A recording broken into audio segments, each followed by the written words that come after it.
Hola amigos, ¿cómo están? Es para mí un verdadero honor y un verdadero placer tener un nuevo invitado que ya no es tan nuevo, ya ronda en los profesionales de este sitio de comunicación. Es nuestro querido y adorado amigo, porque es un gran amigo, un gran hermano, el doctor Leonardo Borregales. Leonardo, en serio, es un gran honor estar nuevamente contigo compartiendo Gracias, estos gratos momentos. gracias Eduardo. De verdad que para mí es un honor estar aquí en tu programa. Realmente nos une una amistad de hace muchísimos años, una amistad de familia, una amistad entrañable en las buenas y en las no tan buenas. Así que bueno, de verdad que compartir con tu audiencia y aclarar algunos conceptos en relación a la urología me parece que es muy importante. Sí, mucho, Ujú, mucho. ujú, La idea es poder llegar a todos de ujú, una manera fácil, ujú, que puedan entendernos, que se haga la urología más fácil ujú, y que podamos prevenir ujú, prevenir cualquier tipo de enfermedad. Y por ujú, eso estos minutos que podemos robarles a las personas para que nos escuchen ujú, y puedan entender algo más de esto ujú. y que puedan llegar temprano a consulta, cosa que sabiendo que el cáncer diagnosticado a tiempo, por ejemplo, es curable, así es válido para otras tantas enfermedades. Correcto. Entonces la idea de esto es conversar sobre estos temas para Ujú. poder apoyar a nuestra salud, a la salud de nuestro pueblo. Correcto. Así que, ¿qué te parece, Leo, si empezamos a conversar sobre un poquito de próstata? Ujú. ¿Sí? Hay mucho, pero mucho de qué hablar de próstata. Y le digo a Leonardo que hablemos sobre este tema porque él fue el encargado de hablar o coordinar el programa de enfermedades prostáticas que está auspiciado por la Sociedad Venezolana de Urología. Leonardo fue el que se encargó, fue la cabeza de esta estructura, de esto que Ujú. lograste y fue espectacular. Ujú. Cuando lo presentaste en el Congreso que fue en Puerto La Cruz, Correcto. en Lechería más que todo, Ujú. fue maravilloso, fuiste Ujú. muy aplaudido, muy felicitado por el trabajo que lograste. Entonces queremos retomar algunos puntos muy Sí, pequeños para que hacérselo más fácil a quien nos está viendo, sí. nos está escuchando. Sí, en realidad el sexto consenso venezolano de enfermedades prostáticas se llevó a cabo, bueno, gracias a un esfuerzo de más de 40 médicos, urólogos, radioterapeutas, oncólogos médicos, eh, muchos urólogos venezolanos que están haciendo vida en el extranjero, nos apoyaron, personas de Chile, personas de los Estados Unidos, personas que vivían en el extranjero, en Francia, Canadá. Se aglutinó un gran esfuerzo gracias a Laboratorios Leti también que nos ayudó y nos ayudó a patrocinar este evento tan importante. Y bueno, realmente hay tres enfermedades que son bien importantes en el hombre, como es, en primer lugar, la hiperplasia prostática benigna. En segundo lugar, la infección crónica o aguda de la próstata, que es la prostatitis. Y en tercer lugar, lo que ha venido a convertirse en Venezuela como la primera causa de muerte por cáncer en el hombre, que es el cáncer de próstata. Sí. Entonces, bueno, si hablamos un poco en detalle de cada una de ellas, quizás las personas que nos van a escuchar o que nos van a ver van a aclarar un concepto de qué son cada una de estas tres patologías. Eh, Hiperplasia prostática, prostatitis aguda o crónica y cáncer de próstata. Yo te propondría que conversemos sobre un poquito cáncer de próstata, Ok. porque es una enfermedad que cada día estamos viendo más, Ujú, ¿no? Y que tiene muchos factores desencadenantes. ujú. No sé si podrías describirnos cuáles pueden ser esas causas que nos conllevan a producir un cáncer de Sí. próstata. Bueno, se ha relacionado el factor hereditario como uno de los elementos más importantes. Si el paciente masculino tiene un antecedente de padre con cáncer de próstata, existe el riesgo de tener 3 o 4 veces más riesgo el hijo de tener cáncer de próstata. Si tiene el padre y un hermano, pues este riesgo aumenta 7 o 8 veces más. En segundo lugar, se ha hablado mucho en relación a las prostatitis crónicas como un efecto, digamos, que puede provocar cambios a nivel celular. atipias, es decir, células que comenzaron siendo inflamatorias básicamente y que pueden cambiar o mutar a células neoplásicas. Obviamente el consumo de tabaco, el consumo de cigarrillo se ha relacionado con enfermedad de la vejiga primordialmente, pero también se ha relacionado con cáncer de próstata. Y un elemento muy importante que desgraciadamente es casi un problema de salud pública en el mundo, es la obesidad. Es decir, se sabe ya hoy en día que el hombre obeso tiene 4 o 5 veces más riesgo de tener cáncer de próstata que la persona que se mantiene con un índice de masa corporal por debajo de 30. Entonces, es importante que los que nos están escuchando y los que nos están viendo, todo hombre por encima de los 45 años debe acudir a su urólogo.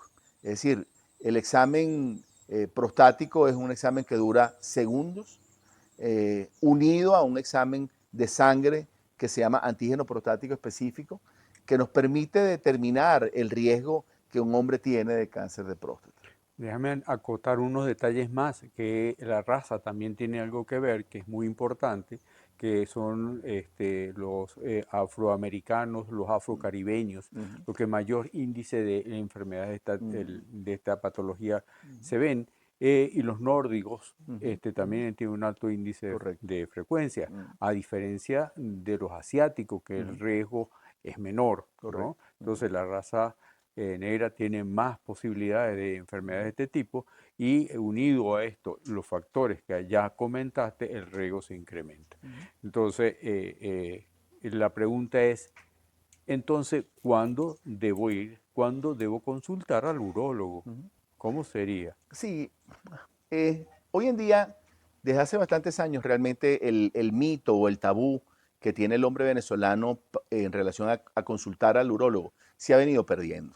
Todos estos programas, pesquisas, programas que vienen desde la Sociedad Venezolana de Urología, el movimiento de Movember en el mes de noviembre, que han creado una conciencia bien importante en el hombre. Y hoy en día realmente se ha desmitificado, digamos, ese tabú que existía en el hombre, este vernáculo, el macho. No, ya hoy en día el hombre va con su esposa. A partir de los 45 años, a menos que el paciente tenga antecedentes familiares de cáncer de próstata, el hombre puede comenzar a los 45 años.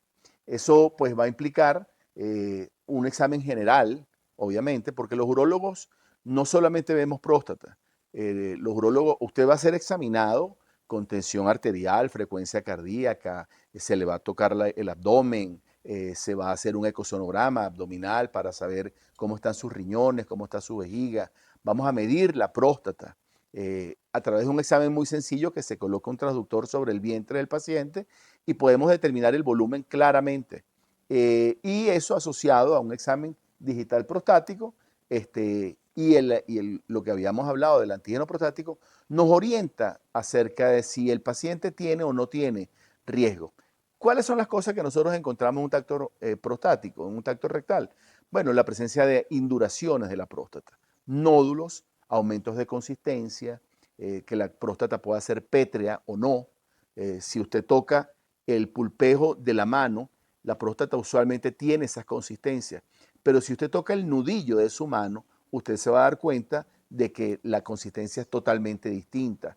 Es pétrea, es dura, y esas son manifestaciones en el examen físico que el urólogo puede determinar de decirle a usted o al paciente que tiene un tacto rectal sospechoso.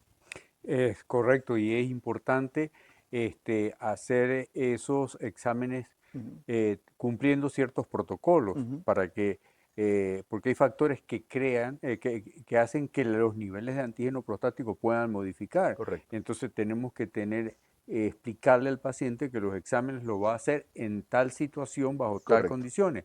Por ejemplo, no haber tenido relaciones íntimas, ejercicio de alto impacto, llámese bicicleta, llámese trote de alto, de maratones y cosas de este tipo, que pueden modificar los niveles de antígeno. ¿Qué más deberíamos, sobre todo en los primeros puntos, porque los pacientes a veces llegan con el antígeno en la mano? Acá está, doctor, mi antígeno, ¿no? ¿Cómo se lo hizo? ¿Usted tenía los suficientes días de abstinencia para poder ejecutar no sabía eso. Entonces, Ujú, a veces los pacientes toman una determinación de hacerse exámenes ujú. sin el debido Información. información que Ujú. debe recibir. Sí, Entonces, la idea es no, como punto general, global, no ujú, automedicarse, correcto. no pedir cosas que no sabe cómo lo está pidiendo, Ujú, porque entonces estamos gastando dinero innecesariamente, correcto. ¿no? Entonces, es importante entonces el estado de salud del individuo Ujú, también, ujú. ¿sí? Es Eso es bien importante eso que tú importante, comentas. ajá, Eso es muy importante porque aparte del cómo se debe hacer un antígeno prostático, si el paciente fue al gastroenterólogo, por ejemplo, y le hicieron un examen digital del colon o del ano, o de la esfera anal, si le hicieron una rectosimoidoscopia o una colonoscopia, eso pues obviamente va a generar un proceso inflamatorio transitorio en la próstata y por lo tanto hay riesgos de que el antígeno prostático salga alterado. O sea que si usted fue al gastroenterólogo y le hicieron una exploración digestiva inferior, colonoscopia, rectosimoidoscopia, no debe hacerse un antígeno prostático porque va a salir alterado. En segundo lugar, si usted tiene síntomas del tracto urinario inferior, como orinadera, que es una frecuencia aumentada, ardor al orinar, urgencia miccional, es decir, una necesidad imperiosa de orinar, y usted tiene un examen de orina alterado, es decir, hay infecciones urinarias, las infecciones urinarias también pueden provocar incrementos del antígeno prostático. Es decir, que yo le recomendaría que junto con el antígeno prostático, eh, también es importante hacer un examen de orina y en caso de que haya sospecha, hacer un urocultivo de tal manera de garantizarle a usted de que el antígeno prostático que usted se va a hacer tiene un valor absolutamente fidedigno y no variado por exámenes gastroenterológicos o por infecciones urinarias. ese punto es básico, a eso quería llegar, Ujú, porque ujú, tenemos que darle la información completa al paciente. ujú, El otro tema que es tan tabú, y no hace mucho estaba conversando con un periodista muy conocido en la ciudad, un gran ujú, amigo, ujú. me decía, ¿hasta cuándo vamos a seguir con el tacto, no? Porque es fastidioso para algunos y todo esto. Le dije, mira, hay cómo evaluar la próstata, Ujú. pero la evaluación es muy buena, da unos niveles de visualización, de definir cosas muy pequeñas, pero Ujú. el examen es tan costoso que no es para Claro, rutina, claro. ¿no? Entonces, sigue siendo, y no todas las ciudades tienen esos equipos, esos aparatajes Ujú, para poder evaluar la glándula como va. ujú, La glándula va a seguir siendo evaluada bajo este concepto. ujú, ¿Hay cómo más evaluarla? Sí, ujú. resonancia, tomografía, muchos estudios más. ¿Vale la pena matar una palomita así con un cañón antiaéreo? Claro, claro, El detalle claro. tampoco es gastar, porque la gente quiere en un momento dado tener todo el concepto y a veces no tiene sentido, Ujú. ¿no? Si no hay herencia, no tiene infecciones, los antígenos están adecuados, el tacto está adecuado, no más, no más, Correcto, ¿no? correcto. Entonces, no hacer de esto un gran problema. Busquemos la solución sin entrar en conflictos de Ujú, pánico, ujú, ¿no? ¿Y por qué te digo esto, Leo? Porque muchas personas, pues le vamos a diagnosticar cáncer ujú, y entramos en una esfera muy difícil del individuo para aceptar esta situación. ujú. ¿Cómo manejar estos pacientes? ¿Cómo manejar ese paciente que desgraciadamente le ha tocado vivir esa experiencia y la está viviendo en este momento? Sí. ¿Qué hacer con ellos? Yo, ¿Cómo pie- manejarlos desde un punto de vista más humano? yo creo que los que nos quedamos en Venezuela y hemos de alguna manera tenido alguna influencia sobre residentes, personal de formación, yo creo que una de las cosas más importantes justamente es transmitir a los residentes que estamos formando y a nuestros pacientes que nosotros estamos con ustedes. Es decir, que en ese capítulo, digamos, de la vida urológica de nuestros enfermos, hemos visto cómo nuestros pacientes durante años tenían unos controles absolutamente normales y de repente llegó un momento en que el antígeno salió del rango normal. Entonces hicimos lo que tú estabas diciendo hicimos una resonancia nuclear multiparamétrica de la próstata, hicimos una biopsia de la próstata y el paciente tiene un cáncer de próstata. Gracias a Dios, si hay algún campo en la urología donde realmente ha habido un desarrollo extraordinario en los últimos 10 años, es justamente en el campo de la próstata. Es decir, nosotros te vamos a acompañar, o lo vamos a acompañar a usted, de la mano desde las cosas más sencillas, como puede ser la vigilancia activa, por ejemplo, ¿ok? Es decir, no todos los cánceres de próstata, contrario a lo que nosotros aprendimos hace 15 o 20 años, 25 años atrás, que todos los cánceres de próstata los operábamos o los mandábamos a radioterapia. Hay un grupo selecto de pacientes que pueden ser vigilados. Es decir, tiene un cáncer de próstata, de los 20 fragmentos que nosotros tomamos, o 18 o 20 fragmentos que tomamos en la biopsia, 1 o 2 o 3 son positivos. Y una clasificación que nos determina el grado de agresividad, que se llama Gleason, encontramos un Gleason muy bajo, 4, 5, 6, y esto es una enfermedad de muy bajo grado. Es una enfermedad indolente y que no pone en riesgo la vida del enfermo. Nosotros tenemos pacientes en vigilancia activa, tienen 4, 5, 6 años en vigilancia activa. Hemos tenido que hacer biopsias al año y hoy en día lo que hacemos es antígenos cada 6 meses y una resonancia anual. Para darle una idea de que nosotros vamos a irte acompañando. Si el caso fuese cirugía, bueno, vamos a acompañarlo desde las cirugías convencionales hasta la cirugía de mínima invasión. Si el caso fuese radioterapia con bloqueo androgénico, pues lo vamos a guiar con un equipo multidisciplinario para que el paciente logre tener realmente los mejores resultados. Sí. Te hice esta pregunta con muy malas intenciones porque sabía un poco de esta historia del acompañamiento psicológico de los pacientes, el acompañamiento, porque tú eres un ser muy humano y acompañas a los pacientes en estos términos. Pero es que Leo ganó un premio nacional como el mejor trabajo presentado en el Congreso de Margarita, si no me falla, Correctamente. Margarita fue, Margarita. sobre este tema y es un punto de aprendizaje para todos.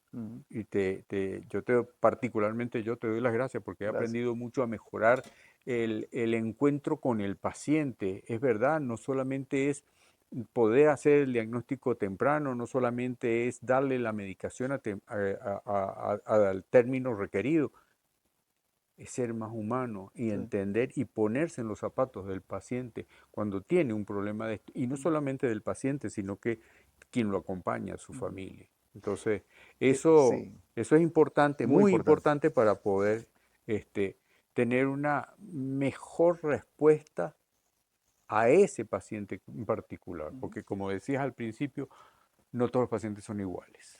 Sí, este mes de marzo, justamente hace 5 años, comenzamos en la Unidad Integral de Urología con el programa de atención de acompañamiento psicológico.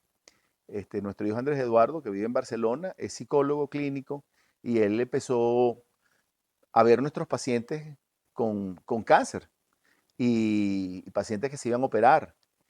Y resulta que hoy en día, bueno, han sido muchos, cientos de pacientes que han sido evaluados a distancia, previa a la cirugía o previo al estudio y 2 y 3 veces luego de la cirugía o del estudio. Realmente los resultados fueron fabulosos, ¿no? Porque hay un campo de la medicina en donde uno puede operar, pero esto que tú decías, Eduardo, el acompañar al paciente y acompañar a la familia del enfermo que tiene cáncer es vital.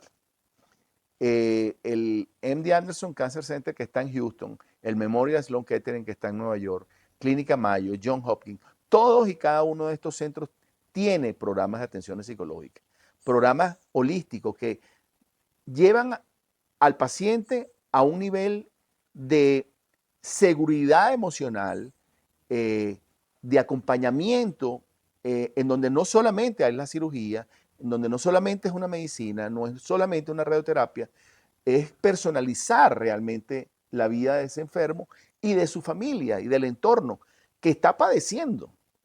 Porque créeme que nosotros hemos visto en nuestra familia lo que es tratar un enfermo con cáncer. Sí. y ver cómo se va deteriorando frente a nuestros ojos. Y eso es un impacto emocional importante. Entonces, vivirlo solo, yo creo que no tiene sentido. Sí, Y yo creo que somos nosotros los que hacemos esto, los responsables de que el paciente se sienta realmente acompañado en lo espiritual, en lo emocional, en lo familiar, en lo social, en lo nutricional, porque son elementos que desafortunadamente, quizás por el tipo de vida que estamos teniendo, en donde la inmediatez, la superficialidad en nuestras relaciones, el volumen que queremos manejar, alcanzar, digamos, por así decirlo, prestigios efímeros en un momento determinado, hacen que desvirtuemos nuestra esencia como médico. sí. Entonces, creo que es importante rescatar eso. Muy importante. Fíjate que hemos ido en muy cortos minutos de hacer un diagnóstico tentativo, cómo más o menos guiar al paciente para poder hacer un diagnóstico adecuado, cómo acompañarlo si tiene un diagnóstico no tan favorable a su ser, pero la idea de esto es cómo cada día más poder transmitir a los colegas,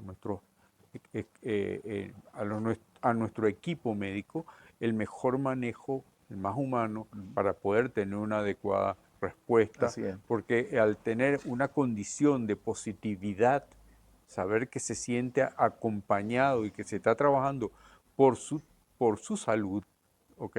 Va a conseguir una mejor respuesta integral. Sin duda. Entonces yo creo que estos puntos son muy importantes, hay mucho de qué hablar, mucho de qué decir, pero creo que sería conveniente planificar algunos otros elementos más para sumar los que ya sabemos, la edad, la raza, todos estos factores, los procesos inflamatorios crónicos, la obesidad, todos estos factores que ya conocemos y cómo hacer diagnóstico preciso, ¿ok? Y cómo hacer los tratamientos adecuados. Pero no olvidemos el factor humano, que es un factor Fundamental. fundamental. Fundamental. Creo, Leo, que ha sido esto un abreboca para muchas otras cosas más. Creo Así es.